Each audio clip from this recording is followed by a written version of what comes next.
السلام علیکم ایمان جہاں میں ایک بار پھر سے خوش آمدید۔ جنت کے پتے کی قسط نمبر 11 میں خوش آمدید۔ ہم لوگوں نے پچھلی قسط میں دیکھا کہ کس طرح سے برین ہیمریج کی وجہ سے حیا سے ڈی جے الگ ہو گئی ہے، اور اس سب میں جہان بھی بہت دور جا چکا ہے، اور اب حیا کے والد صاحب نے یہ فیصلہ کیا ہے کہ وہ حیا کو واپس ٹرکی نہیں جانے دیں گے۔ تو بڑھتے ہیں اگلی قسط کی جانب یہ دیکھنے کے لیے کہ کیا حیا اور جہان کا تعلق یہیں تک تھا۔ سب سونے جا چکے تھے اور وہ اپنے کمرے میں آئینے کے سامنے کھڑی پراندے کو الٹ پلٹ کر دیکھ رہی تھی۔ سونیا نے کافی سخت باندھا تھا، گرا کھل کے ہی نہیں دے رہی تھی۔ بالآخر پراندہ چھوڑ کر اس نے پیشانی پہ جھولتے ٹیکے کو کھینچنے کے لیے چھوا ہی تھا کہ دروازے پہ دستک ہوئی۔ اس نے ٹیکا چھوڑا اور پھر حیرت سے دروازے کو دیکھتی اس تک آئی۔ اماں ابا تو سونے چلے گئے تھے۔ پھر اس نے دروازہ کھولا، سامنے جہان کھڑا تھا۔ سوری، تم سو تو نہیں گئی تھی؟ وہ قدرے جھجک کر بولا۔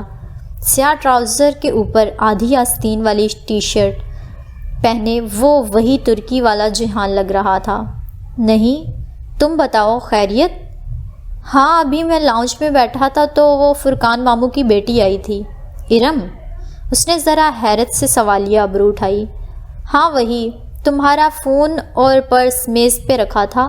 اس نے فون اٹھا کر مجھ سے کہا کہ اس سے کال کرنی ہے، ابھی 5 منٹ میں فون لا دے گی، مگر اب اس نے کلائی پہ بندھی گھڑی دیکھی، اب 20 منٹ ہونے کو آئے ہیں مگر وہ واپس نہیں آئی۔ میں نے سوچا تمہیں بتا دوں۔ اف، تم نے اسے میرا فون کیوں لے جانے دیا؟ جواباً جہان نے بیچارگی سے شانے اچکائے۔ اس نے مجھ سے اجازت نہیں مانگی تھی اور میں اسے کیسے روک سکتا تھا؟ مجھے تو فرقان ماموں کی فیملی سے ویسے بھی بہت ڈر لگتا ہے۔ کیوں؟ وہ چونکی۔ کیونکہ وہ سرخ مرچ کا استعمال بہت زیادہ کرتے ہیں۔ وہ گہری سانس لے کر بولا تو وہ بے اختیار ہنس دی، اور یہ ترکی سے آنے کے بعد پہلی دفعہ تھا جب وہ یوں پورے دل سے ہنسی تھی۔ سرخ مرچ کا استعمال ہمیں بھی آتا ہے۔ تم ادھر ہی ٹھہرو، میں ذرا ارم سے فون لے آؤں۔ اور آج تو ویسے ہی ارم کی طرف سے اس کے بہت سے حساب اکٹھے ہو گئے تھے۔ اچھا، میں انتظار کر رہا ہوں، وہ مسکرا کر کہتا صوفے پہ بیٹھ گیا اور وہ باہر چلی آئی۔ تایا فرقان کے لاؤنج میں سبھی موجود تھے سوائے ارم اور سونیا کے۔ تایا ابا بہت پرملال انداز سے نفی میں سر ہلاتے کچھ کہہ رہے تھے، شاید آج والے واقعے کا تذکرہ۔ جب حیا کو آتے دیکھا، آؤ آؤ بیٹا، انہوں نے مسکرا کر اپنے ساتھ صوفے پہ بیٹھنے کا اشارہ کیا اور پھر سونیا کو آواز دی۔ سونیا، حیا کی چائے بھی لے آنا۔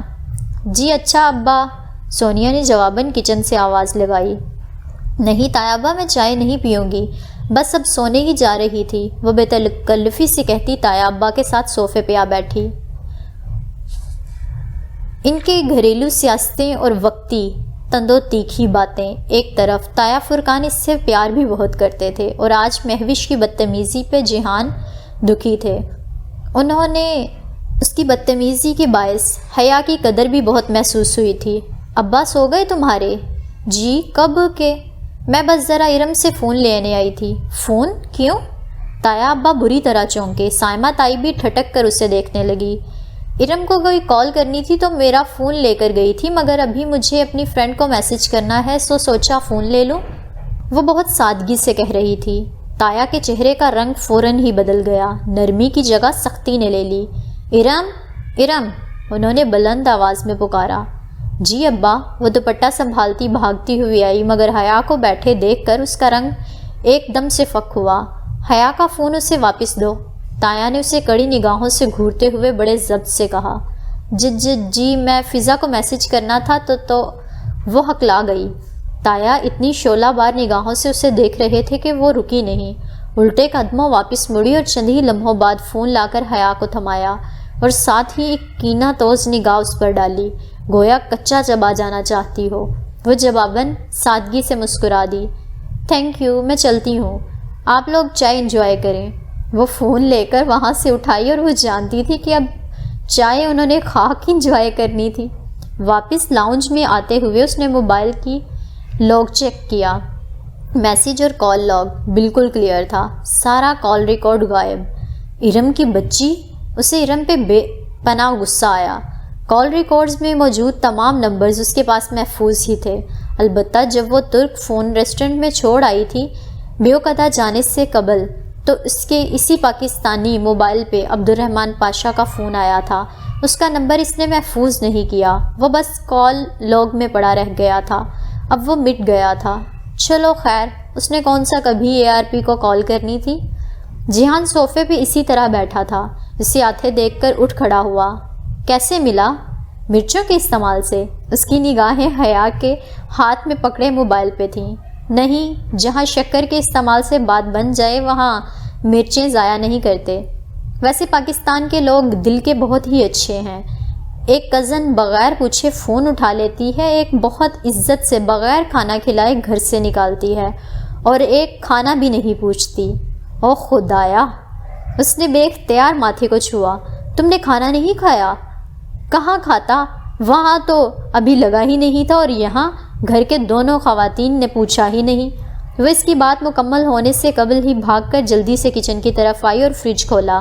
آج وہاں کھانا تھا تو کچھ بنایا ہی نہیں۔ ہمارے ہاں رات کا سالن اگلے دن کوئی نہیں کھاتا۔ ٹھہرو، میں انڈے بنا لیتی ہوں۔ اسے یاد آیا، کھانا تو اس نے بھی نہیں کھایا تھا، مگر اسے اتنی بھوک نہیں تھی۔ انڈوں کا خانہ کھولا تو اندر 2 ہی انڈے رکھے تھے۔ اسے بے پناہ شرمندگی ہوئی۔ ان 2 انڈوں سے تو کچھ نہیں بنے گا، اس نے خفت سے کہتے ہوئے فریج کا دروازہ بند کیا۔ جہان نے جیسے اس پر افسوس کرتے ہوئے نفی میں سر ہلایا۔ تمہیں شاید بھول گیا ہے کہ تم استنبول کے بہترین شیف میں سے ایک سے بات کر رہی ہو۔ آرام سے بیٹھ جاؤ ادھر کرسی پہ، میں خود بنا لوں گا سب کچھ۔ اس نے اپنا سلور اسمارٹ فون میز پر رکھا اور پھر آگے بڑھ کر فریج، فریزر، کیبنٹس، ہر چیز کھول کھول کر الا بلا باہر نکالنے لگا۔ فروزن قیمہ، پاستے کا پیکٹ، جمے مٹروں کا لفافہ، ساسز، سبزیوں کے خانے سے چند سبزیاں چن لیں۔ وہ تمام چیزیں کاؤنٹر پر جمع کرتا جا رہا تھا۔ تم اس وقت پاستا بناؤ گے؟ وہ متعجب سی کرسی پہ بیٹھی اسے دیکھ رہی تھی۔ وہ ابھی تک اپنے سبز فراک، پراندے اور ٹیکے سمیت بیٹھی تھی اور اسے کپڑے تبدیل کرنا بھول گیا تھا۔ ہاں، اور مجھے کوکنگ کے درمیان ٹوکنا مت، میں بہت برا مناتا ہوں۔ مسکراتے ہوئے وہ سبزیاں دھو رہا تھا۔ اور تمہارا بخار کیسا ہے؟ اب ٹھیک ہے۔ اس نے خود ہی اپنا ماتھا چھوا، وہ کل کی نسبت قدرے ٹھنڈا تھا۔ ویسے مجھے حیرت زاہد ماموں اور ان کے بیٹے پہ ہے۔ اس لڑکی نے اتنی بدتمیزی کی اور انہوں نے اسے کچھ بھی نہیں کہا، وہ واقعتاً حیرت سے کہتا۔ سبزیاں کٹنگ بورڈ پہ رکھ کر کھٹاکھٹ کاٹ رہا تھا۔ اس کے ہاتھ مشینی انداز میں چل رہے تھے۔ اس کی 1 دن کے بعد رخصتی ہے، شاید وہ اس کا دل برا نہیں کرنا چاہتے۔ اس نے شانے اچکائے۔ مگر اس نے بہت مس بیہیو کیا، وہ افسوس سے کہتا پانی ابلنے کے لیے رکھ رہا تھا۔ دوسری جانب اس نے فرائنگ پین میں ذرا سا تیل گرم ہونے رکھ دیا تھا۔ اصل میں اس کے فیونسی نے کسی کینیڈین ریئلٹی شو میں $1.5 ملین جیتے ہیں۔ اسی پہ اس کا دماغ 7ویں آسمان پہ ہے اور وہ زمین پہ بغیر دماغ کے گھوم رہی ہے۔ وہ ٹیک لگائے ٹانگ پہ ٹانگ رکھے بیٹھی بتا رہی تھی، کینیڈین شو میں $1.5 ملین، بہت اچھی کور سٹوری ہے۔ اس نے ذرا سا ہنس کر سر جھٹکا۔ ساتھ ہی وہ فرائنگ پین میں فرائی ہوتی سبزیوں کو بجائے کفگیر سے ہلانے کے فرائنگ پین کا ہینڈل پکڑے دائیں سے بائیں تو کبھی اوپر سے نیچے ہلا رہا تھا۔ سبزیاں چند انچ اوپر کو اڑتی اور پھر واپس پین میں آ گرتی۔ کیا مطلب؟ اس نے نہ سمجھی سے اسے دیکھا۔ اگر کسی پاکستانی نے کینیڈین شو میں اتنی خطیر رقم جیتی ہوتی تو میڈیا پر ہر جگہ آ چکا ہوتا۔ مجھے تو وہ لڑکا شکل سے ہی کرمنل لگ رہا تھا۔ تازہ آئی بلیک منی کو وائٹ کرنے کے لیے کور بنایا ہے۔ اور کیا؟ اچھا، اسے تعجب ہوا۔ اس نہج پہ تو اس نے سوچا ہی نہیں تھا، البتہ کرمنل سے اسے کچھ یاد آیا تھا۔ جہان، تمہارے ریسٹورنٹ پہ جو حملہ ہوا تھا اس کا کچھ پتہ چلا؟ نہیں۔ وہ گردن ترچھی کیے سوس کی بوتل پین میں انڈیل رہا تھا۔ حالانکہ میری استنبول میں کسی سے کوئی دشمنی نہیں ہے، کبھی امکان ہے کہ کسی اور کے دھوکے میں لوگوں نے میرا ریسٹورنٹ الٹ دیا۔ ایک دشمنی تو خیر اب اس کی بن چکی تھی، مگر وہ خود بھی اس سے واقف نہیں تھا۔ تم تو کہتے تھے کہ استنبول میں ایسا کوئی کرائم سین نہیں ہے۔ خیر، اب اتنے بھی برے حالات نہیں ہیں، اور ڈارک سائڈ تو ہر بڑے شہر کی ہوتی ہے۔ وہ چولہے کے سامنے کھڑا اس کی طرف پشت کیے پین میں قیمہ بھون رہا تھا۔ قیمے اور شملہ مرچ کی بھینی بھینی اشتہا انگیز سی مہک سارے کچن میں پھیلنے لگی تھی۔ اس کی گمگشتہ بھوک ایک دم سے جاگ اٹھی۔ تمہیں پاکستان آ کر کیسا لگا جیحان؟ وہ تھوڑی تلے مٹھی رکھے اس کی طرف دیکھتی ہوئی سادگی سے پوچھنے لگی تھی۔ یہ یہاں پاکستان آنے کے بعد ان کی پہلی باقاعدہ گفتگو تھی۔ اچھا لگا، بلکہ بہت اچھا لگا، مگر فرقان ماموں کی باتیں، میں نے تو خواب میں بھی نہیں سوچا تھا کہ میرے رشتہ دار اتنی تیکھی باتیں کر لیتے ہوں گے۔ اس نے جیسے جھرجھری لے کر سر جھٹکا۔ آج وہ سارا دن تایا فرقان کی کمپنی میں رہا تھا تو یہ رد عمل فطری تھا۔ وہ اتنے تیکھے نہیں ہیں اور بہت پیار کرتے ہیں۔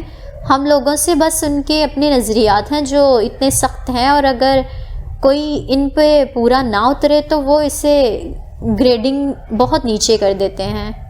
What ever. وہ اب ابلی پاستا کے پتیلے میں قیمہ اور سوس انڈیل رہا تھا، پھر ان کو اچھی طرح مکس کر کے اس نے اسے دم پہ رکھ دیا اور سنک کی ٹوٹی کھول کر ہاتھ دھونے لگا۔ وہ سمجھی اب وہ اس کے پاس آ کر بیٹھے گا، مگر وہ ہاتھ دھو کر اب سارا پھیلاوا سمیٹنے لگا۔ جھوٹے برتن، سبزیوں کے چھلکے، خالی شاپر۔ وہ جلدی سے اٹھی۔ میں کر دیتی ہوں، پلیز تم بیٹھی رہو، جتنی پھوڑ تم ہو میں جانتا ہوں۔ اگر تم نے میری مدد کروائی تو 2 گھنٹے لگ جائیں گے، جبکہ میں اکیلا کروں تو 2 منٹ میں ہو جائے گا۔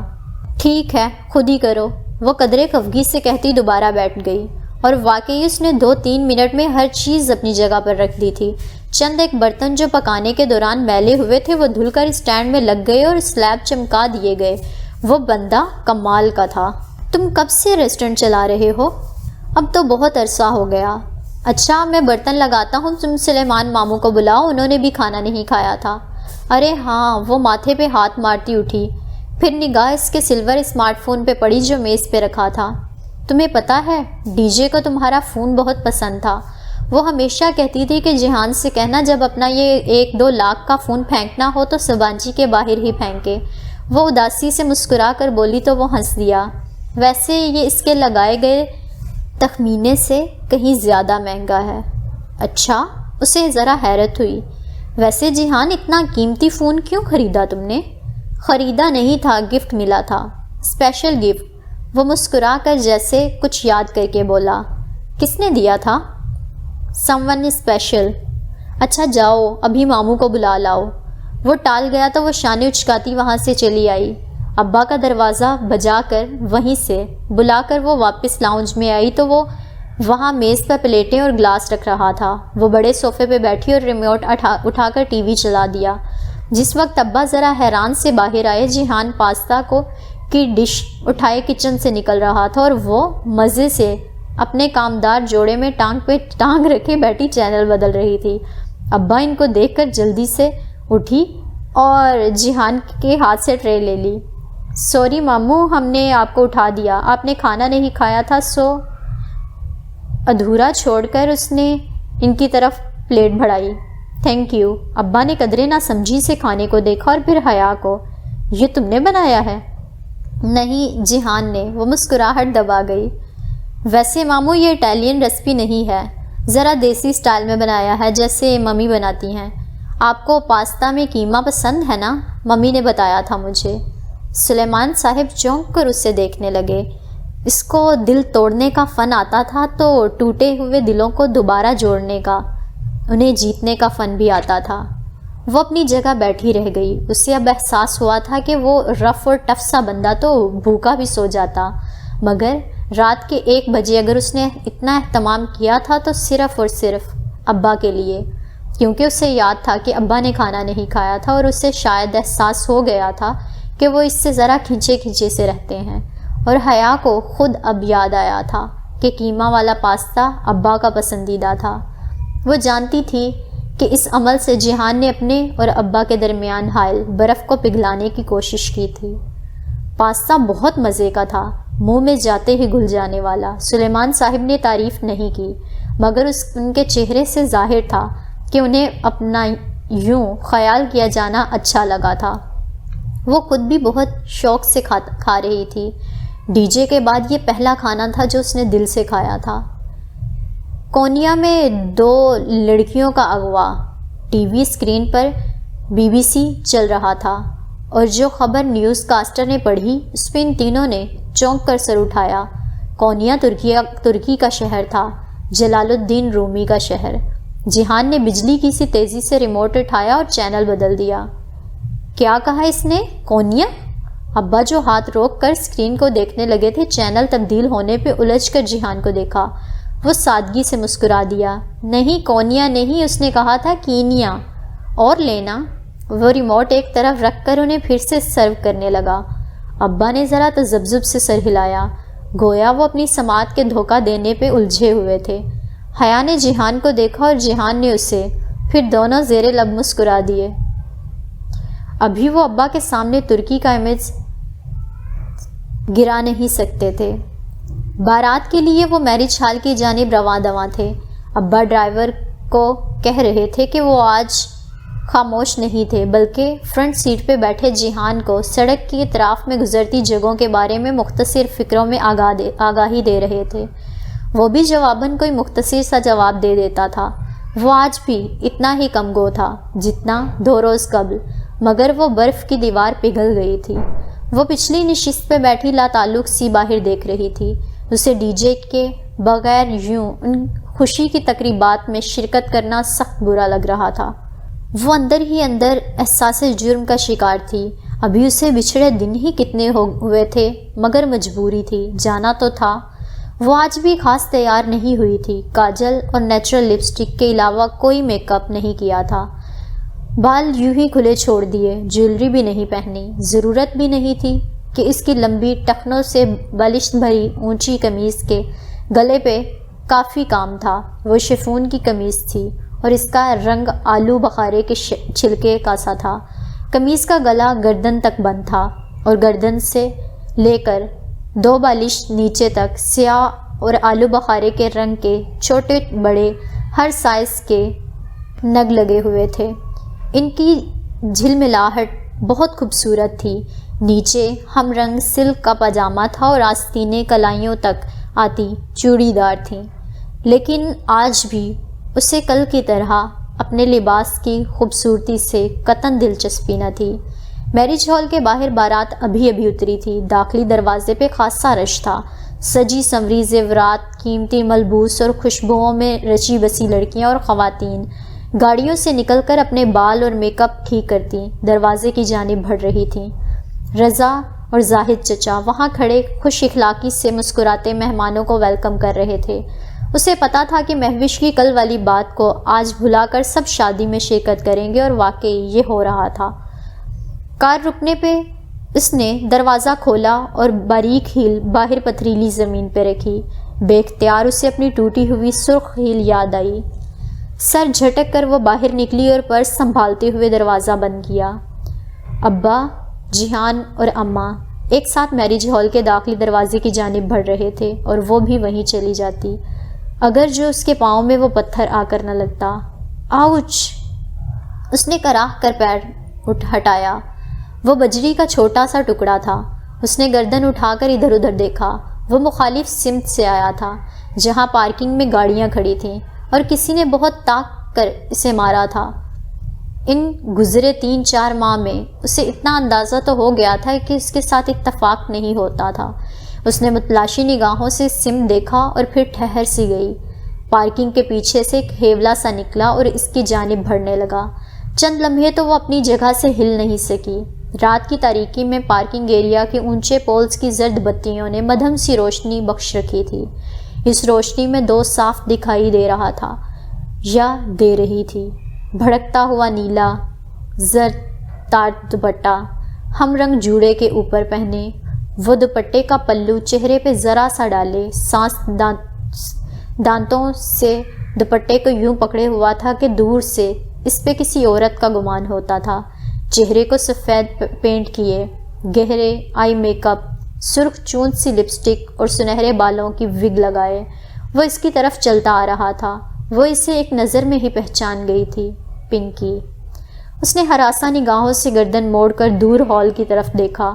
ابا کی اس کی جانب پشت تھی۔ وہ واپس مڑی، تب تک وہ قریب آ چکا تھا۔ کیسی ہو باجی جی؟ وہ مسکرایا تھا۔ تم تم یہاں کیا کر رہے ہو؟ اس نے سراسیمگی سے اسے دیکھتے ہوئے اپنے پرس پہ گرفت مضبوط کر لی، گویا ذرا بھی وہ آگے بڑھا تو وہ بھاگ اٹھے گی۔ آپ سے ملنے آئی تھی جی، پنکی کہتے ہیں مجھے۔ یاد ہے جی، وہ مسکرا کر بولا۔ اچھی طرح یاد ہے، اور بھولی تو تمہاری ماں اور بہن بھی نہیں ہوں گی۔ اب ہٹو میرے راستے سے۔ غصہ کیوں کر رہی ہو جی؟ میں تو آپ کو کچھ بتانے آئی تھی۔ مائی فٹ۔ مسئلہ کیا ہے آپ کا میجر احمد؟ وہ پیر پٹک کر بولی۔ اتنے باوقار عہدے پہ فائز ہو کر کیسی حرکتیں کر رہے ہیں آپ؟ لو جی، میں تو ڈولی کا پیغام دینے آئی تھی، مگر… کیسا پیغام؟ وہ اسی رکھائی سے بولی۔ ڈولی کی حالت امید بخش نہیں ہے، پتہ نہیں کتنے دن جی پائے۔ کیا ہوا ہے؟ وہ ذرا چونکی۔ خود چل کر دیکھ لیجئے، آئیے آپ کو لے جاتی ہوں۔ نہیں نہیں، مجھے کہیں نہیں جانا۔ وہ بدک کر 2 قدم پیچھے ہٹی۔ ایک دفعہ تو اس سے مل لیں، اس نے کچھ بتانا ہے آپ کو۔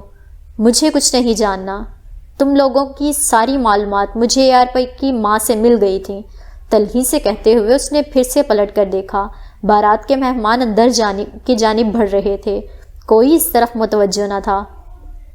ہو سکتا ہے کچھ ایسا ہو جو اس کی ماں کو بھی پتہ نہ ہو۔ کیا؟ وہ چونکی، پھر بغور پنکی کو دیکھا۔ اس کے اونچے قدم کے سوا کوئی چیز اس روز جناح سپر کے شاپ میں ملنے والے اس اسمارٹ گلاسز والے نوجوان کا پتہ نہیں دیتی تھی۔ پنکی کا تو چہرہ بھی جلا ہوا نہیں لگتا تھا، مگر نہیں، اس کا چہرہ تو سلیٹ کی طرح چپٹا تھا، ایسی جھلی جس نے سب نقش چھپا دیے ہوں۔ خدایا، کیسے یہ لوگ اپنے چہرے بدل لیتے ہیں، مگر آنکھیں؟ وہ چونکی، یہ آنکھیں وہی تھیں، وہی گلاسز کے پیچھے سے جھلکتی آنکھیں۔ اب آئی شیڈو کی چمکتی تہ کے باوجود انہیں پہچان گئی تھی۔ اس بات کا جواب تو بس ڈولی کے پاس ہے جی، اور اس نے مجھے یہی آپ کو بتانے کا کہا تھا۔ سہیلی کی دوستی نبھا رہا ہوں میں تو جی، ورنہ میری جوتی کو بھی شوق نہیں ہے آپ جیسی بدزبان خاتون کے منہ لگنے کا۔ چڑھ کر کہتے ہوئے اس نے دوپٹے کے اندر چھپے ہاتھ باہر نکالے۔ اس میں ایک چھوٹا سا لکڑی کا ڈبہ تھا۔ یہ ڈولی نے بھیجا ہے، اسے اسی طریقے سے کھولیے گا جو اس پہ لکھا ہے، مگر جب تک آپ اسے کھول پائیں گی وہ شاید اس دنیا میں نہ رہے۔ حیا نے اس کے بڑھے ہوئے ہاتھوں میں پکڑے اس ڈبے کو دیکھا۔ اس کی کلائی پہ وہی کانٹے کی سرخ بھورا نشان تھا۔ یہ کیا ہے؟ اس نے چمبے سے سر اٹھا کر پنکی کو دیکھا۔ وہ کہاں کھڑی ہے اسے ایک لمحے کے لیے بالکل بھول گیا تھا۔ یہ ایک پہیلی سے کھلے گا، مگر یہ پہیلی صرف آپ ہی بوجھ سکتی ہیں اور آپ بوجھ ہی لیں گی۔ یہ بہت آسان ہے، لیکن اس کے اندر موجود چیز نکالنے کے لیے اسے توڑنے کی کوشش مت کیجیے گا۔ اسے توڑ دیا تو وہ چیز آپ کے کام کی نہیں رہے گی۔ پنکی نے مسکرا کر کہتے ہوئے ڈبہ اس کے مزید سامنے کیا۔ اس نے نہ چاہتے ہوئے بھی اسے تھام لیا۔ اچھا باجی جی، رب راکھا، وہ وہی خواجہ سراؤں والا لہجہ بنا کر بولتا، سلام جھاڑ کر دوپٹہ منہ پہ ڈالے پلٹ گیا۔ اس نے جلدی سے ڈبہ پرس میں رکھا اور پریشانی سے پسینے کے قطرے ٹشو سے تھپ تھپاتی خود کو کمپوز کرتی ہال کی جانب بڑھ گئی۔ بارات کا فنکشن ویسا ہی تھا جیسا کسی بھی شاندار شادی کا ہونا چاہیے۔ بقائے نور بنا حال، بہترین سجاوٹ، دلہن کا قیمتی ڈیزائنر سوٹ اور جیولری، مہوش کے ننیالی کزنز کے گروپ ڈانسز اور پرتکلف طعام کی اشتہا انگیز خوشبو جو ابھی کھلا نہیں تھا۔ آج بھی مرد و خواتین اکٹھے تھے، مگر یوں کہ آدھے ہال میں مرد اور آدھے کے میزوں پہ خواتین براجمان تھیں، تاکہ یہ ایک حد تک علیحدگی رہے۔ ان کی فیملی کی کسی بھی لڑکی نے رقص میں حصہ نہیں لیا، مگر مہوش کی کزنز ہر طرف چھائی رہیں۔ وہ آج بھی ایک الگ تھلگ کونے میں میز پہ بیٹھی رہی۔ اس کا دل اسٹیج پہ جا کر مووی بنوانے کو قطعاً نہیں چاہ رہا تھا۔ ان شریفوں کے مجرے نے اسے ایسا حساس عدم تحفظ بخشا تھا کہ وہ کسی بھی دوسرے کے کیمرے یا موبائل میں تصویر کھنچانے سے احتیاط برت رہی تھی۔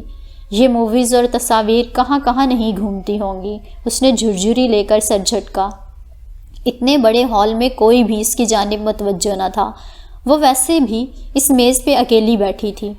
اس نے چند لمحے کے لیے سوچا، پھر میز پہ رکھے پرس سے وہ ڈبہ نکالنا اور فانوس کی چکا چوند روشنی میں الٹ پلٹ کر دیکھنے لگی۔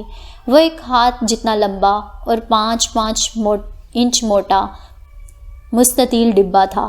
ڈبہ نہ بہت بھاری تھا نہ بہت ہلکا، وہ گہری بھوری لکڑی کا بنا تھا اور اس کے ڈھکن کے علیحدہ ہونے کی جگہ پہ 6 خانے بنے تھے جن کے اندر اے لکھا نظر آ رہا تھا۔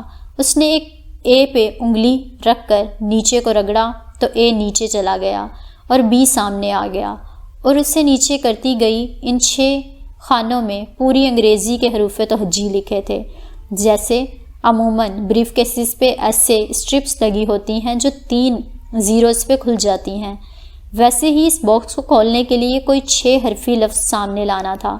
پنکی نے کہا تھا کہ اسے کھولنے کا طریقہ اس ڈبے پہ لکھا ہوا ہے۔ اس نے ڈبے کو الٹ پلٹ کر دیکھا اور لہجہ بھر کو ٹھٹکی۔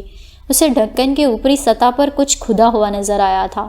وہ چہرہ ڈبے پر جھکائے آنکھیں سکیڑ کر پڑھنے لگی۔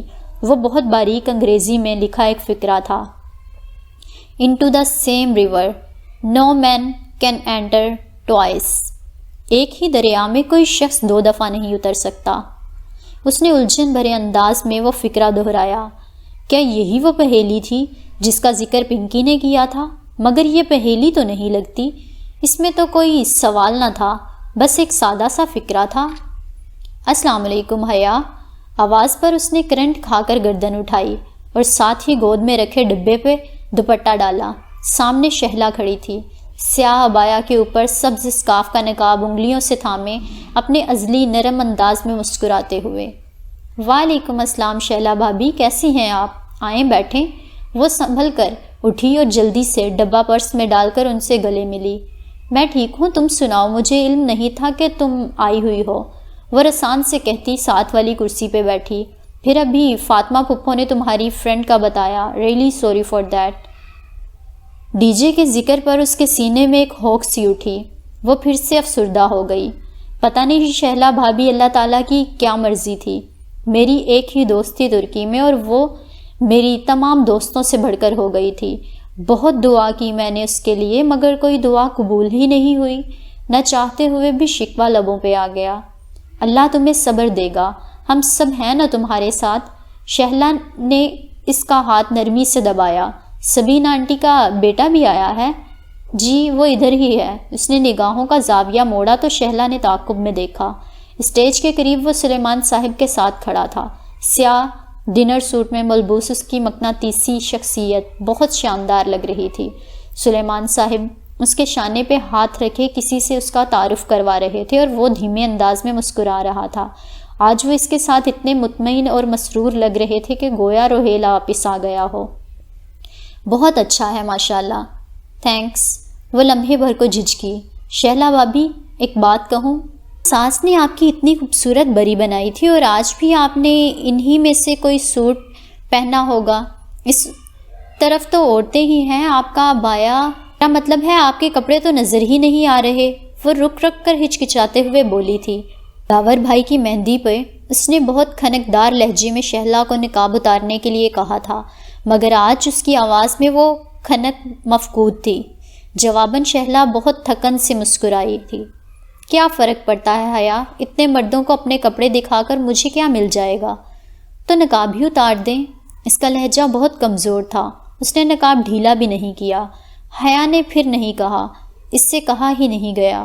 وہ تو خود دل سے نہیں چاہتی تھی کہ شہلا نقاب اتار دے، وہ تو بس اس کا جواب سننا چاہ رہی تھی۔ اسے شریفوں کے مجرے کا وہ منظر اچھی طرح سے یاد تھا جب سنہری اور چاندی کے محو رقص پریوں کے پیچھے کرسی پہ ترچھی ہو کر بیٹھی کسی آنٹی سے بات کرتی شہلا نظر آ رہی تھی، مگر نقاب میں ہونے کے باعث اسے کوئی پہچان نہیں سکتا تھا۔ سو اس کے حصے میں وہ بدنامی نہیں آئی تھی جو ان دونوں کے نصیب میں آئی تھی۔ مگر آج وہ اتنی اسے مردہ اور تھکان سے کیوں مسکرائی تھی؟ یوں جیسے اس کا دل اندر تک زخمی ہو۔ وہ دکھ، وہ تھکن، وہ زخمی نگاہیں، اسے کسی نے پکار لیا اور وہ اٹھ کر چلی گئی، مگر حیا کی نگاہیں کافی دور تک اس کا تعاقب کرتی رہیں۔ پچھلی دفعہ اسے شہلا کو عبایا میں دیکھ کر عجیب کوفت بھرا احساس ہوا تھا، مگر آج ایسا نہیں ہوا تھا۔ وہ اس کی ان دکھ بری آنکھوں میں اٹک کر رہ گئی تھی۔ شہلا کو کیا غم تھا، اتنی اچھی فیملی میں شادی ہوئی، اتنا ہینڈسم شوہر، امیر کبیر، ماں باپ کا اکلوتا بیٹا، پھر اسے کیا دکھ تھا؟ وہ پھر سارا فنکشن یہی سوچے گئی۔ آدھی رات گئے اپنے کمرے میں بیٹھے وہ پھر سے اس ڈبے کو الٹ پلٹ کر دیکھنے لگی۔ جہان، ڈولی، پنکی، احمد پاشا، مگر انگریزی میں یہ سارے نام 5 حروفی، چھٹا حرف نہیں ملتا تھا۔ وہ بار بار اس سطر کو پڑھتے گئی مگر کوئی حل نظر نہیں آیا تھا۔ مگر وہ کون سا شخص تھا جس کے پاس ایسے ہر محنت طلب مسئلے کا حل ہوتا تھا؟ وہ ڈبہ لیے باہر بھاگی۔ جہان کچن میں کھڑا کاؤنٹر پہ گلاس رکھے پانی کی بوتل اس میں انڈیل رہا تھا۔ وہ اس کے سامنے آئی اور باکس اس کے ساتھ رکھا۔ یہ مجھے کسی نے دیا ہے اور مجھے اس کے پاس کی ورڈ نہیں معلوم، اسے کھول دو۔ وہ آواز پہ چونکا، پھر بوتل رکھ کر ڈبہ اٹھایا۔ یہ کیا ہے؟ وہ ذرا چمبے سے اسے پلٹ کر دیکھنے لگا۔ جو بھی ہے تم اسے کھول دو۔ کھل جائے گا، نو پرابلم۔ وہ ڈھکن اور ڈبے کو بند دراز پہ انگلی پھیر کر کچھ محسوس کر رہا تھا۔ تم مجھے ایک بڑا چھرا اور ایک ہتھوڑا لا دو۔ اوہ، توڑنا نہیں ہے اسے، بلکہ تم تو رہنے دو۔ اس نے خفگی سے ڈبہ اس کے ہاتھ سے واپس لے لیا۔ کیا ہوا؟ میں کھول تو رہا تھا، 1 منٹ مجھے دیکھنے تو دو۔ میں خود کر لوں گی، تم رہنے دو۔ تم میرے لیے کچھ نہیں کرتے۔ پتہ نہیں وہ کس بات پہ اس سے خفا تھی، جھنجھلا کر بولی۔ پھر سوچ لو، میں تو ابھی ماموں کے پاس جا رہا تھا تمہیں دوبارہ استنبول بھیجنے کے لیے راضی کرنے، مگر ٹھیک ہے، میں تمہارے لیے کچھ نہیں کرتا۔ وہ شانے اچکا کر پانی پینے لگا۔ سچ؟ اس نے بے یقینی سے پلکیں جھپکائیں۔ تم انہیں بنا سکتے ہو؟ میں ایک اچھا شیف اور اچھا میکینک ہونے کے ساتھ ساتھ ایک اچھا وکیل بھی ہوں۔ ٹرائی می۔ وہ گلاس رکھ کر ذرا سا مسکرایا۔ ابا ایک دفعہ اڑ جائیں تو کبھی فیصلہ نہیں بدلتے۔ تم انہیں کیسے مناؤ گے؟ ویسے تو تمہارا دوبارہ استنبول جانا میرے مفاد میں قطعاً نہیں ہے، کیونکہ اب تم ہر ٹورسٹ اٹریکشن دیکھنے جانے کے لیے مجھے ہی خوار کرو گی۔ مگر مجھے لگا تم جانا چاہتی ہو، سو میں ماموں سے بات کرنے ہی جا رہا تھا اور وہ مان جائیں گے۔ بروقت کو کینیا نہ بناتا تو شاید وہ کبھی نہ مانتے۔ ہاں، استنبول تو بہت محفوظ شہر ہے اور پاکستان میں تو روز بم دھماکے ہوتے ہیں، اور پاکستان میں تو پتہ نہیں لوگوں کے پاس انٹرنیٹ کی سہولت موجود ہے بھی یا نہیں۔ وہ ذرا جل کر بولی۔ وہ بنا کچھ کہے مسکراتا ہوا آگے بڑھ گیا۔ اگلا 1 گھنٹہ وہ کچن میں کرسی پہ بیٹھی جہان کا انتظار کرتی رہی۔ بالآخر جب وہ ابا کے کمرے سے نکلا تو وہ تیزی سے اٹھی۔ کیا ہوا؟ پیکنگ کر لو، ہم کل صبح کی فلائٹ سے واپس جا رہے ہیں۔ وہ دھیما سا مسکرا کر بولا، مگر اس شرط پہ کہ فی الحال تو تم ہمارے ساتھ رہو گی، بعد میں جب ہماری سپرنگ بریک ختم ہو جائے گی تمہاری تو بے شک چلی جانا۔ سچ؟ وہ بے یقینی و خوشگوار حیرت میں گھری اسے دیکھ رہی تھی۔ ایک طمانینت بھرا احساس اس کے پورے وجود کو اپنی لپیٹ میں لینے لگا۔ البتہ ایک بات وہ جانتی تھی، استنبول ڈی جے کے بغیر کبھی بھی ویسا نہیں ہوگا جیسا پہلے تھا۔ تمہارا دماغ درست ہے؟ ہاشم نے بے چینی سے اپنی بیوی کو دیکھا جو بستر کے دوسرے کنارے پہ بیٹھی اسے ہی دیکھ رہی تھی۔ ان دونوں کے درمیان حارث آنکھیں موندے سو رہا تھا۔ اس کا دایاں ہاتھ ہاشم کے ہاتھ میں تھا۔ ایسا کیا غلط کہہ دیا میں نے؟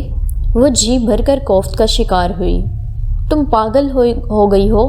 تمہارے حواس جواب دے گئے ہیں؟ حیرت کی جگہ جھنجھلاہٹ نے لے لی تھی۔ حواس تو تمہارے جواب دے گئے ہیں، میں تمہیں ایک سادہ سا حل بتا رہی ہوں۔ اس سارے مسئلے کا تم روز کے 24 گھنٹے بھی کام کرو تو اس رقم کے آدھے لیراز بھی اکٹھے نہیں ہوں گے جو ہمیں حارث کی سرجری کے لیے چاہیے۔ اور ایسے مت دیکھو مجھے۔ آخر میں وہ خفا ہو کر بولی، عبد الرحمن مجھے جان سے مار دے گا، وہ اس کی لڑکی ہے۔ اچھا، اور عبد الرحمن کو بتائے گا کون؟ وہ تو مہینہ بھر پہلے ہی انڈیا چلا گیا تھا، تم نے خود ہی مجھے بتایا تھا۔ وہ چمک کر بولی۔ نیم روشن کمرے میں سبز بلب کی مدھم روشنی اس کے چہرے کو عجیب سا تاثر دے رہی تھی۔ وہ انڈیا گیا ہے، مر نہیں گیا جو اسے کبھی پتہ نہیں چلے گا۔ وہ مجھے جان سے مار دے گا سلمہ۔ ٹھیک ہے تو پھر تم اپنی جان سنبھال کر بیٹھے رہو اور حارث کو مرنے کے لیے چھوڑ دو، غصے سے کہتی اٹھ کر چادریں تہہ کرنے لگی۔ سلمیٰ میں ایسا نہیں کر سکتا، اب کہ وہ قدرے تذبذب سے بولا تھا۔ تو تم کیا کر سکتے ہو اور کیا کیا ہے؟ تم نے کیا کیا ہے حارث کے لیے؟ میرا بیٹا مجھے بہت پیارا ہے سلمیٰ۔ اس نے سوتے ہوئے حارث پہ ایک نظر ڈالی، مگر وہ بھی تو کسی کی بیٹی ہے۔ اچھا، میں بھی تو کسی کی بیٹی تھی، مجھے اس ڈربے میں لا کر پل پل مارنے سے پہلے تو تم نے نہیں سوچا؟ وہ چادر کا گولا بنا کر ایک طرف پھینکتی جارحانہ انداز میں اس کی طرف آئی۔ تم مرد ہو کر ڈرتے ہو، اور تم عبد الرحمن کو نہیں جانتی کیا؟ میں بس اتنا جانتی ہوں کہ میرا بیٹا مر رہا ہے تو اس کا ذمہ دار عبد الرحمن پاشا ہے۔ اگر وہ تمہیں تمہاری مطلوبہ رقم دے دیتا تو ہم کبھی یہ کرنے کا نہ سوچتے۔ کوئی کمی تو نہیں ہے اس کو پیسے کی، پھر بھی اس نے ہاتھ روک رکھا ہے۔ اب یا تو تم اس کا خیال کر لو یا اپنے بیٹے کا، فیصلہ تمہارا ہے۔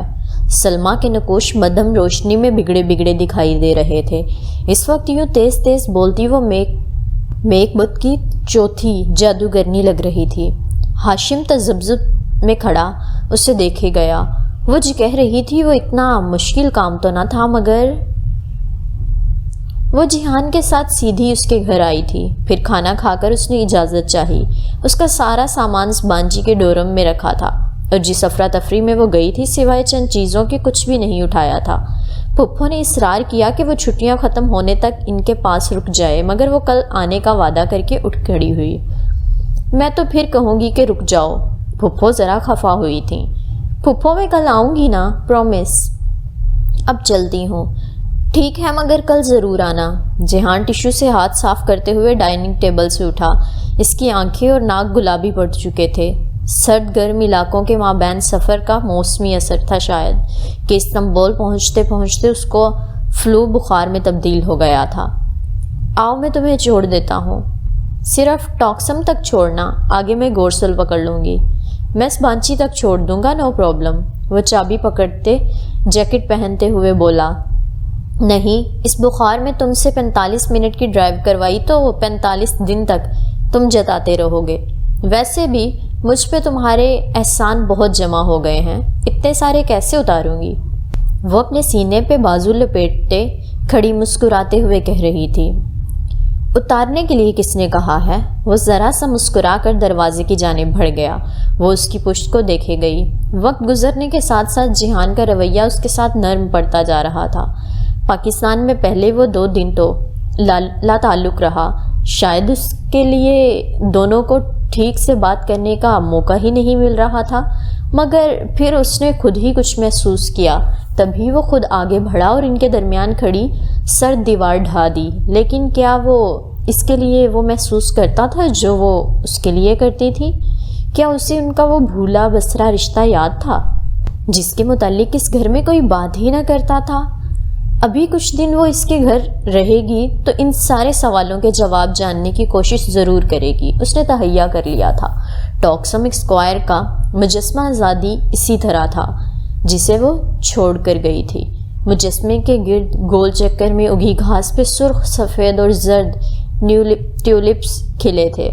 ہر جگہ سالانہ ٹیولپس فیسٹیول کے پوسٹرز لگے تھے جو ہر سال کی طرح اس بہار کے موسم میں استنبول میں منعقد ہونا تھا۔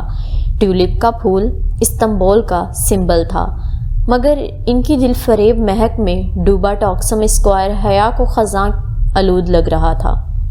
وہ بہار بھی اب وہاں نہیں تھی، جیسے ڈی جے نہیں تھی۔ تم جا رہی ہو، حالانکہ میں چاہتا تھا کہ تم کچھ دن ہمارے گھر رہو۔ گاڑی روکتے ہوئے جہان نے چہرہ اس کی طرف موڑتے ہوئے سنجیدگی سے کہا۔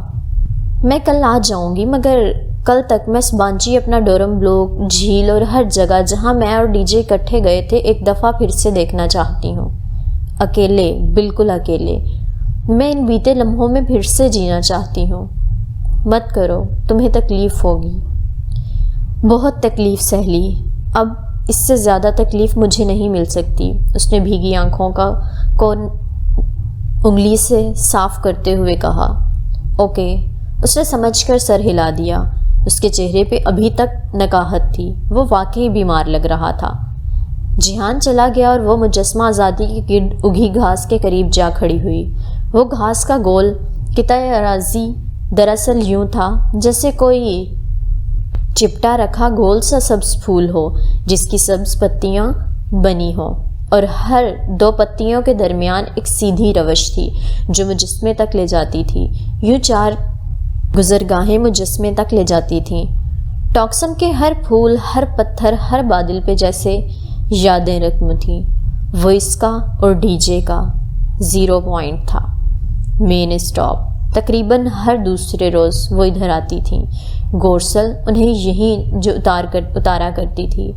یہاں سے آگے وہ عموماً میٹرو ٹرین پکڑ لیا کرتی تھیں۔ اس اسکوائر کا چپا چپا انہیں یاد تھا، اور ڈی جے کے بغیر سب کچھ ادھورا تھا۔ اور اس طرف استقلال اسٹریٹ تھی، وہاں سے کی گئی ان کی ڈھیروں شاپنگ جو رائے گاں چلی گئی۔ استقلال اسٹریٹ جب بھی وہیں کھڑی تھی، بہت طویل، نہ ختم ہونے والی، مگر زندگی ختم ہو گئی تھی۔ گورسل کی کھڑکی کے شیشے کے پار وہ باسفورس کا عظیم الشان سمندر دیکھ رہی تھی۔ وہاں سے ایک فیری گزر رہا تھا۔ اسے یاد تھا جب پچھلی دفعہ ان دونوں نے اسی جگہ پل پار کرتے ہوئے نیچے فیری تیرتا دیکھا تھا تو وہ خوشی اور جوش سے پاگل ہو گئی تھی۔ وہ کبھی بحری جہاز میں نہیں بیٹھی تھیں اور صرف اسے دیکھ کر ہی وہ پرجوش ہو گئی تھیں۔ پھر فیری وہیں رہ گیا اور زندگی ختم ہو گئی۔ دوپہر کی ٹھنڈی ٹھنڈی دھوپ سبانچی کے در و دیوار پہ پھیلی تھی۔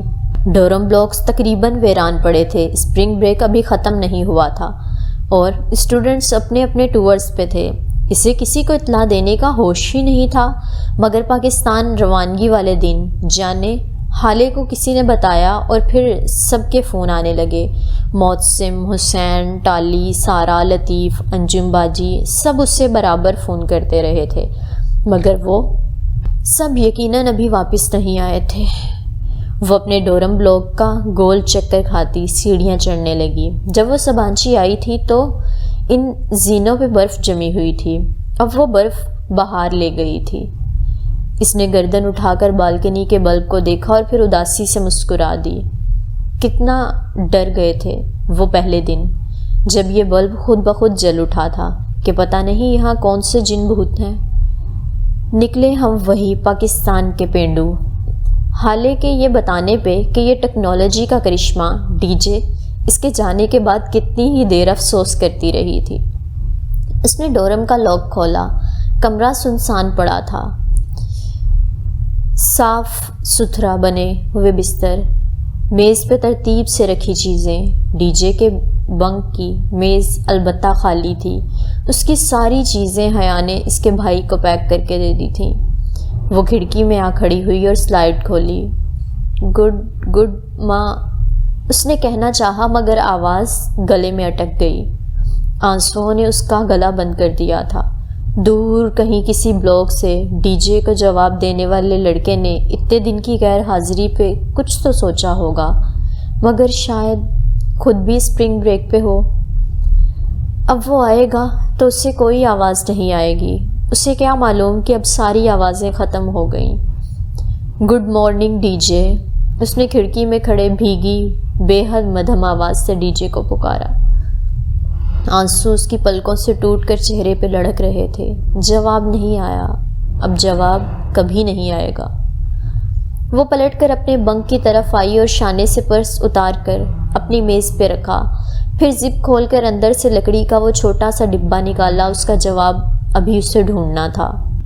او حیا، تم کب آئیں؟ آواز پہ وہ چونک کر پلٹی۔ کھلے دروازے میں معتصم کھڑا تھا۔ وہ راہداری سے گزرتے ہوئے اسے دیکھ کر حیرت سے رکا تھا۔ آج ہی آئی ہوں، تم سب واپس آ گئے؟ اسے یک گو نہ گو طمانینت کا احساس ہوا۔ وہ ڈبہ ہاتھ میں لیے اس کی طرف آ گئی۔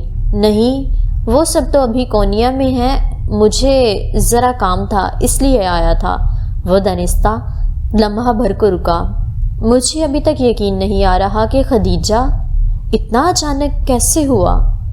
اللہ کی مرضی تھی معتصم، ڈاکٹر کہہ رہا تھا کہ یہ انورزم پھٹے تو ایسا ہی ہوتا ہے، اچانک سے انسان کولیپس کرتا ہے اور اچانک مر جاتا ہے۔ بہت کم لوگوں کو چند روز قبل سر درد شروع ہوتا ہے.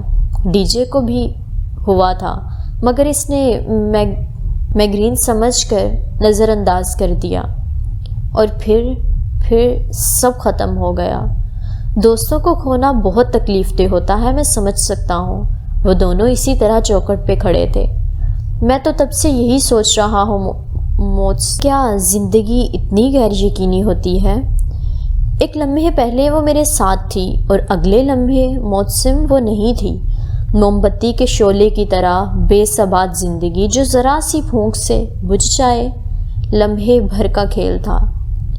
یہی اللہ تعالیٰ کا ڈیزائن ہے حیا، اور ہمیں اسے قبول کرنا پڑے گا. یہ کیا کوئی پزل باکس ہے؟ وہ اس کے ہاتھ میں پکڑے ڈبے کو دیکھ کر ذرا سا چونکا. اس نے ناسمجھی سے ڈبہ اس کی طرف بڑھایا. Chinese puzzle box. تم نے یہ کہاں سے لیا؟ وہ ڈبہ الٹ پلٹ کر دیکھنے لگا. کسی نے دیا ہے مگر میں اسے کھول نہیں پا رہی. کیا تم اسے کھول سکتے ہو؟ اس نے پورے امید نگاہوں سے موسم کو دیکھا. میں دیکھتا ہوں، ٹھہرو. وہ اس کا اوپر نیچے سے جائزہ لے رہا تھا. یہ قدیم چائنیز باکس کی طرز پہ بنایا گیا ہے. اس کے اوپر عموماً کوئی پزل بنا ہوتا ہے جس کو سولو کرنے سے یہ کھلتا ہے، یا پھر کوئی 5 حرفی الفاظ لگانے سے. 1 منٹ، اسے جیسے اچنبھا ہوا. 5 نہیں، اس پہ تو 6 حروف ہیں. اس طرح کی چیزوں پہ ہمیشہ 5 حروف ہوتے ہیں، مگر شاید اس کا جواب کوئی خاص لفظ ہے جس پہ 6 حروف ہیں پورے آتے ہیں. مگر اب یہ کھلے گا کیسے؟ وہ بے چینی سے بولی. یہ تو جس نے دیا ہے اس کو ہی. وہ رکا اور اوپر لکھی سطر پڑھنے لگا. ایک ہی دریا میں کوئی شخص 2 دفعہ نہیں اتر سکتا. حیات، تمہارا واسطہ کسی سائیکو سے پڑ گیا ہے. یہ ایک پہیلی ہے اور اسے حل کرنا ہے. اور اس نے کہا تھا کہ اسے صرف میں ہی حل کر سکتی ہوں، اور اگر اسے توڑا تو یہ میرے کسی کام کا نہیں رہے گا. یعنی وہ چاہتا ہے کہ تم دماغ استعمال کرو. ویسے یہ فکرہ، وہ اس سطر پہ انگلی پھیرتے ہوئے کچھ سوچ رہا تھا. یہ فکرہ مجھے کچھ سنا لگ رہا ہے. شاید وہ جیسے یاد کرنے لگا. اس دن جب ہم جیو انفارمیشن کی کلاس میں لکھ کر باتیں کر رہے تھے، تب شاید پروفیسر نے یہ بولا تھا. نہیں، مجھے تو ایسا کچھ یاد نہیں. پتہ نہیں. اس نے نفی میں سر ہلایا. انسان کی یادداشت چیزوں کو بہت ریلیٹ کرتی ہے. ہمیں ایک چیز کو دیکھ کر اس سے متعلقہ چیز یاد آ جاتی ہے. مجھے بھی اس کو دیکھ کر وہی کلاس یاد آئی. خیر جو بھی ہے، تم فکر نہ کرو، ہم اس کا حل نکال لیں گے. ابھی تو میں کام سے جا رہا ہوں، دیر سے آؤں گا. تم دروازہ اچھی طرح لاک کر دینا. آج کل ڈورم بلاک تقریباً خالی ہے. ٹھیک ہے. اس کے یوں خیال کرنے پہ وہ زیر لب مسکرا دی. وہ چلا گیا تو اس نے واقعی کمرہ اچھی طرح لاک کر لیا. سبانچی اتنی ویران تھی کہ اسے انجانا سا خوف محسوس ہو رہا تھا. ٹاکسم سے یہاں آنے تک اسے مسلسل محسوس ہو رہا تھا کہ کوئی اسے دیکھ رہا ہے، کوئی اس کے پیچھے ہے. حالانکہ پیچھے مڑ کر دیکھنے پہ اسے سب کچھ معمول کے مطابق ہی نظر آتا تھا، مگر کچھ تھا جو اسے بے چین کیے ہوئے تھا. رات بہت دیر تک لیٹے وہ پزل باکس کو دونوں ہاتھوں میں پکڑے انگوٹھے سے حروف تہجی کی سلائیڈ اوپر نیچے کرتی رہی. اس نے حروف کے کئی جوڑ بنائے مگر وہ مغفل رہا. اسے نیند نے کب گھیرا اسے علم بھی نہ ہوا. پزل باکس اس کے گرد ایک طرف لڑک گیا. وہ اب بھی ویسا ہی تھا، سرد، جامد اور مغفل. صبح وہ دیر سے اٹھی. ناشتہ کر کے رات والے شک آلود لباس پہ ڈھیلا سا سویٹر پہنے، بالوں کو جوڑے میں باندھتی وہ نیچے آ گئی. اس کا رخ یونیورسٹی میں فوٹو کاپیئر کی طرف تھا. وہاں سے اس نے کچھ نوٹس کئی روز پہلے فوٹو اسٹیٹ کروائے تھے اور انہیں اٹھانے کا موقع ہی نہیں مل سکا تھا. صبح کی چمکیلی مگر ٹھنڈی ہوا بانجی کی سبزہ زار پہ بہہ رہی تھی. وہ فوٹو کاپیئر کے پاس آئی، اپنے نوٹس اٹھائے، سبانجی کے کارڈ سے ادائیگی کی اور پھر واپس جانے کے لیے پلٹی ہی تھی کہ اسے ایک میز پہ رکھا لاوارث سا رجسٹر نظر آیا. رجسٹر جانا پہچانا تھا. اس نے پہلا صفحہ پلٹا اور اس پہ بڑا ڈی جے لکھا تھا. اور ڈی جے. ایک اداس مسکراہٹ اس کے لبوں کو چھوئی. ڈی جے کا نسیان. وہ ہمیشہ اپنا رجسٹر فوٹو کاپیئر پہ چھوڑ جایا کرتی تھی. اس نے رجسٹر اٹھا لیا۔ وہ اب اس کا تھا۔ باقی چیزیں تو وہ ڈی جے کی فیملی کو دے چکی تھی، مگر اس کی ایک یادگار سنبھالنے کا حق تو اسے بھی تھا۔ وہ باہر آ گئی اور گھاس پہ بیٹھ کر ڈی جے کے رجسٹر کے صفحے پلٹنے لگی۔ وہ اس کا رف رجسٹر تھا جسے وہ زیادہ تر لکھ کر باتیں کرنے کے لیے استعمال کرتی تھی، اور ایسی باتیں عموماً وہ آخری صفحے پہ ہی کیا کرتی تھی۔ اس نے آخری صفحہ پلٹا تو دھیرے سے مسکرا دی۔ اس روز جیو انفارمیشن سسٹم کی کلاس میں ان کی اور فلسطینیوں کی اسپرنگ بریک کی پلاننگ اس میں لکھی تھی۔ وہ بہت محبت سے ڈی جے کے لکھے الفاظ پہ انگلی پھیرتی انہیں پڑھ رہی تھی، جب ایک دم وہ رک گئی۔ رجسٹر کے اس آخری صفحے کے اوپر بڑا بڑا کر کے ڈی جے کی لکھائی میں لکھا تھا، "Into the same river no man can enter twice"۔ ایک ہی دریا میں کوئی شخص دوبارہ نہیں اتر سکتا۔ وہ بالکل شل سی سانس روکے تخیر سے اس سطر کو دیکھ رہی تھی۔ کیا یہ پزل باکس اسے ڈی جے نے بھیجا تھا؟ جب تک آپ اسے کھول پائیں گی وہ شاید اس دنیا میں نہ رہے۔ وہ رجسٹر لیے ایک دم سے اٹھ کر ڈورم کی طرف بھاگی۔ اسے معتصم کو ڈھونڈنا تھا۔ ہراکلیتس یونانی فلسفی یاد آ گیا۔ معتصم نے وہ سطر پڑھتے ہوئے بے اختیار ماتھے کو چھوا۔ یہ ہراکلیتس جو ہے نا، اس کا ایک قول ہے۔ جیسے تم اس کے دوسرے اقوال سنے ہوں گے، مثلاً وہ یاد کر کے بتانے لگا، کتے اسی پہ بونگتے ہیں جسے وہ نہیں جانتے ہوتے، یا انسان کا کردار اس کی تقدیر ہوتا ہے۔ وہ انگریزی کے چند مشہور اقوال بتا رہا تھا۔ ہاں بالکل، حیا نے اس بات میں سر ہلایا۔ اس نے اس میں سے کوئی بھی قول نہیں سن رکھا تھا۔ تو ثابت ہوا کہ ہم اس پزل کو کے ٹھیک راستے پہ چل نکلے ہیں، اور اس راستے پہ اس شخص نے یقیناً بریڈ کرمز گرائے ہوں گے۔ اب ہمیں ایک ایک کر کے ہنزل اور گریٹل ان کے بریڈ کرمز کو چننا ہے۔ دور بیٹھی لائبریرین نے کتاب سے سر اٹھا کر اینک کے پیچھے سے ان کو ناگواری سے ٹوکا۔ وہ دونوں اس وقت لائبریری میں آمنے سامنے بیٹھے تھے۔ Sorry ma'am. حیا نے گردن موڑ کر ایک معذرت خواہانہ مسکراہٹ ان کی طرف اچھالی اور واپس پلٹی۔ اچھا، اب کیا کرنا ہے؟ وہ دھیمی سرگوشی میں پوچھ رہی تھی۔ اگر اس نے ہراکلیتس کا ایک قول ڈبے کے اوپر لکھا ہے تو یقیناً اس کے کوڈ ورڈ کا تعلق اسی قول سے ہوگا، یا پھر شاید ہراکلیتس کی ذات سے۔ ٹھہرو، میں 1 منٹ آیا۔ وہ اٹھا اور چند لمحے بعد جب واپس آیا تو اس نے دونوں ہاتھوں میں موٹی موٹی چند کتابیں اوپر نیچے پکڑ رکھی تھیں۔ یہ رہا ہراکلیتس کا اعمال نامہ۔ اس نے دھپ سے آواز کے ساتھ کتابیں میز پہ رکھیں۔ لائبریرین نے چہرہ اٹھا کر اسے تل ملا کر دیکھا۔ سوری، وہ دونوں ہاتھ اٹھا کر کہتا واپس کرسی پہ بیٹھا۔ میں لا کی اسٹوڈنٹ ہو کر فلسفی کی اتنی وزنی کتابیں پڑھوں، یہ مجھ سے نہیں ہوگا۔ وہ ہراکلیتس کو گوگل کر لیتی ہوں میں۔ لیپ ٹاپ ادھر دکھاؤ۔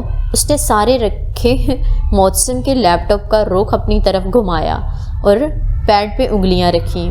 اف، جب اتنے ڈھیر سارے نتیجے کھلے تو وہ بیزار سی ہو گئی۔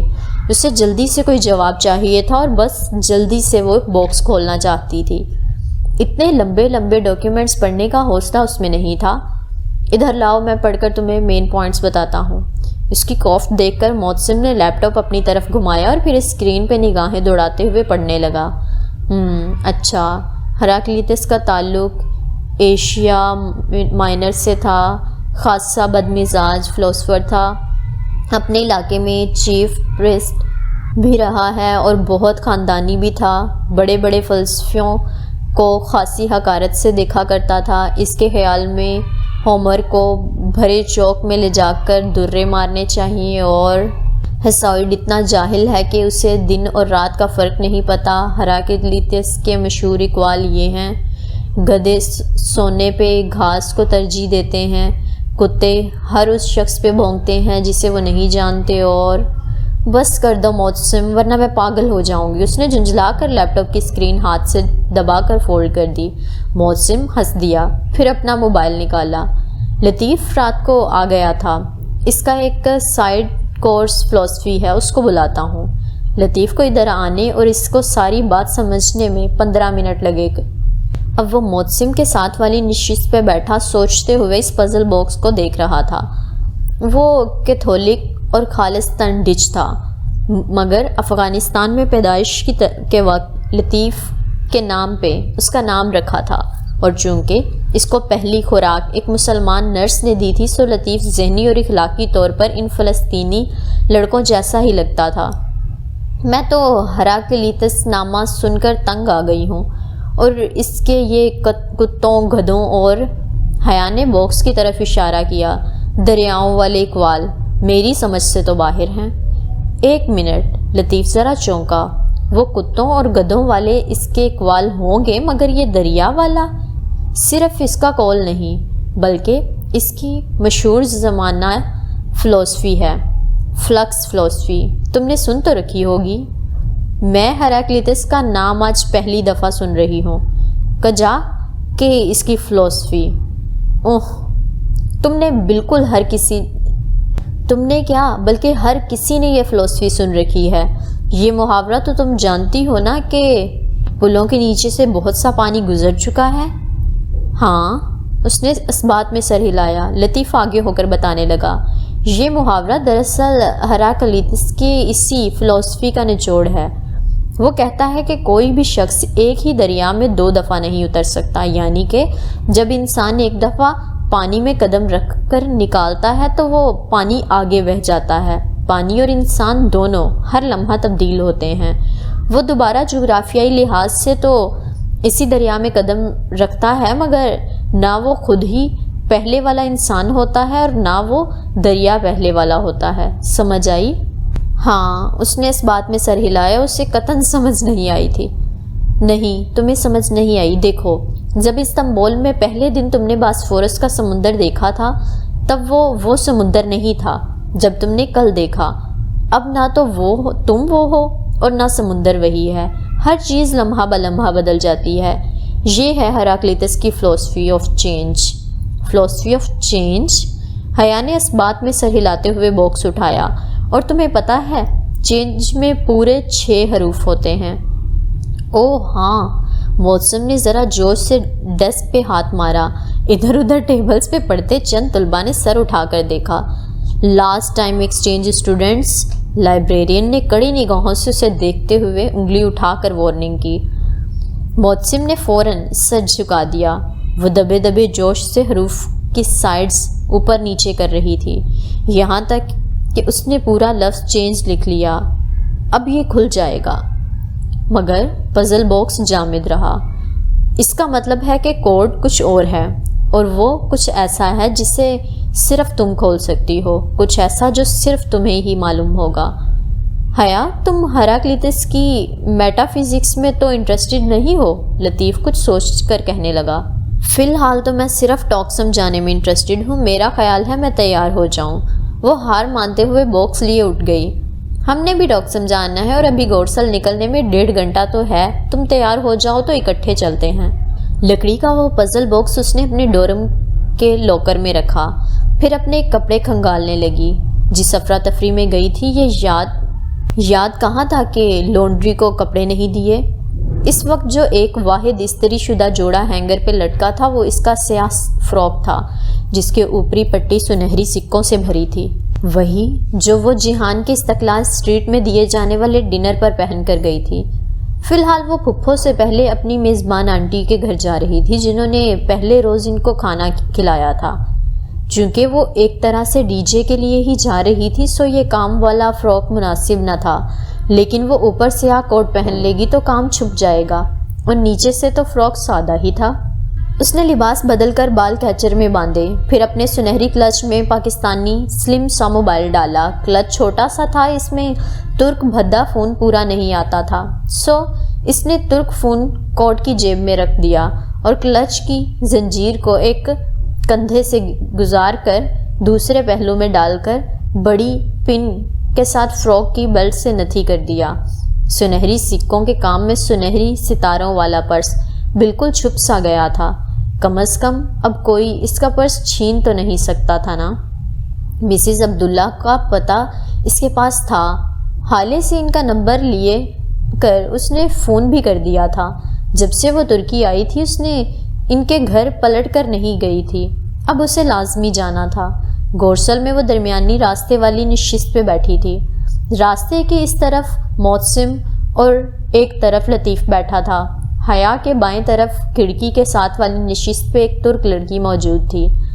تمہارا فلوٹیلا فلسطین کب پہنچے گا محسن؟ وہ سیاہ کوٹ کی جیبوں میں ہاتھ ڈالے بیٹھی گردن موڑ کر اس سے مخاطب تھی۔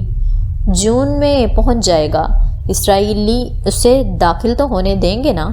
امید تو ہے، کیونکہ یہ فلوٹیلا ترکی کا ہے اور اس میں بہت سے ممالک کے وفد ہیں، جواب لطیف نے دیا تھا۔ اور اگر اسرائیلیوں نے ایسا نہ ہونے دیا تو؟ آخر بنی اسرائیل سے کسی بھی چیز کی توقع کی جا سکتی ہے۔ یہ تو پھر یہ یاد رکھنا کہ جتنے بھی اسرائیلی وہ ہیں اتنے ہم بھی ہیں۔ وہ سامنے دیکھو، وہ اسرائیلی ایمبیسی ہے۔ محسن کے اشارے پہ ان دونوں نے گردن اونچی کر کے ونڈو اسکرین کے پار دیکھا، جہاں ایک جھنڈے والی عمارت دکھائی دے رہی تھی۔ اگر فلوٹیلا غزوہ نہ پہنچا تو میں وعدہ کرتا ہوں کہ یہ ایمبیسی استنبول میں دوبارہ نظر نہیں آئے گی۔ میں تمہارے ساتھ ہوں۔ لطیف نے اس کے شانے پہ ہاتھ رکھا۔ می ٹو، حیا نے فوراً کہا۔ می تھری، اس ترک لڑکی نے فوراً انگلی اوپر کی۔ وہ بے اختیار ہنس دی۔ ویسے محسن، ٹالی کو اغوا کرنا زیادہ مناسب رہے گا نہیں؟ لطیف کی بات پہ سب ہنس پڑے تھے۔ اسے یاد تھا ڈی جے کو ان کی ٹالی سے دوستی کتنی بری لگتی تھی۔ ٹاکسم اسکوائر پہ مغرب اتر رہی تھی اور ہر طرف اندھیرا سا چھا رہا تھا۔ اسکوائر کی بتیاں ایک ایک کر کے جلنے لگی تھیں۔ تم نے جدھر جانا ہے ہم تمہیں وہیں چھوڑ دیتے ہیں، اکیلی مت جاؤ۔ وہ دونوں بس سے اتر کر اس کے لیے رکے کھڑے تھے۔ ترکوں کے ساتھ رہ کر تم بھی ترک بن گئے ہو۔ ان پرخلوص ترکوں سے راستہ پوچھو تو منزل تک پہنچا کر آتے ہیں۔ مادام، آپ کو پتہ ہونا چاہیے کہ ان پرخلوص ترکوں کے اس ملک میں ہر سال تقریباً 500 لڑکیاں اغوا کر کے آگے بیچ دی جاتی ہیں، اور یہ ترکی کا سب سے منافع بخش کاروبار ہے۔ اچھا، اب ڈراؤ تو مت، مجھے تھوڑی دور ہی جانا ہے۔ وہ تینوں سڑک کے کنارے ساتھ ساتھ ہی چلنے لگے تھے۔ تم اپنی آنٹی کے گھر جا رہی ہو؟ ہاں، مگر مجھے ابھی اپنی ہوسٹ آنٹی کے گھر بھی جانا ہے۔ کچھ دن بعد جب میں واپس آؤں گی تو اس پزل باکس کو حل ڈھونڈیں گے۔ وہ تینوں باتیں کرتے ہوئے ٹھنڈی ہوا میں ساتھ ساتھ چل رہے تھے۔ مجسمہ آزادی ان کے پیچھے رہ گیا تھا۔ مگر حیا یہ نہیں جانتی تھی کہ اگلی اغوا کار لڑکیوں میں حیا بھی اغوا ہو جائے گی، بالکل اسی طرح جس طرح ترک میں ہر سال 500 لڑکیاں تو کم از کم اغوا ہوا ہی کرتی تھیں۔ اور اسی کے ساتھ یہ سین ہوا ختم، اور آج کا ایپیسوڈ بھی۔ جاننے کے لیے کہ حیا کے اوپر کون سی مزید مصیبتیں ٹوٹنے والی ہے، وہ کہاں پہنچنے والی ہے، اب یہ جاننے کے لیے انتظار کرنا ہوگا اگلے ایپیسوڈ کا۔ تب تک کے لیے اللہ حافظ۔